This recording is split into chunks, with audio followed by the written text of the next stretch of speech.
13 sur Netflix, la saison 2 est particulièrement réussie, j'avais envie qu'on en parle. Donc j'ai réussi à regarder les 8 épisodes de la saison 2 de 13 sur Netflix. Ça raconte évidemment l'histoire de joueurs NBA, la saison 2024-2025, qui a été l'une des plus grandes en termes de storytelling de toute l'histoire de la NBA. Alors je suis très curieux déjà de savoir si vous l'avez regardé, si vous avez apprécié. Moi ce que j'ai aimé, c'est déjà les 5 personnages sont très cool. Donc Shai Gilgeous-Alexander et Tyrese Haliburton, que l'on voit même jusqu'en finale lors du Game 7. Jaylen Brown, qui est clairement beaucoup plus épais que son coéquipier Jason Tatum, donc il y a plein de choses à raconter autour de lui, de sa saison et de ses passions. Et les deux derniers, ce sont deux OG. D'abord Kevin Durant, que l'on voit à Phoenix galérer, mais surtout être dans les rumeurs de transfert l'année dernière pendant la trade deadline. Et son coéquipier, ancien coéquipier, James Harden, que l'on voit dans la night, que l'on voit en famille et que l'on voit se craquer avec les Clippers lors du Game 7 du premier tour des playoffs face à Denver. Donc j'ai vraiment trouvé ça très bien.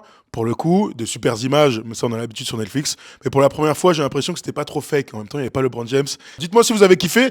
On en parlera dans les émissions parce que je pense que ça va nous donner un petit peu d'informations, d'insight comme on dit, pour analyser cette saison 2025-2026. Et comme toujours pour finir, je vous pose cette question. Citez-moi 5 mecs que vous avez envie de voir pour la saison 3 avec la saison qui va débuter ce mardi. Moi, j'ai pensé évidemment à Luka Doncic. Et pourquoi pas une édition 100% européenne avec Jokic, avec Wemby, etc., etc.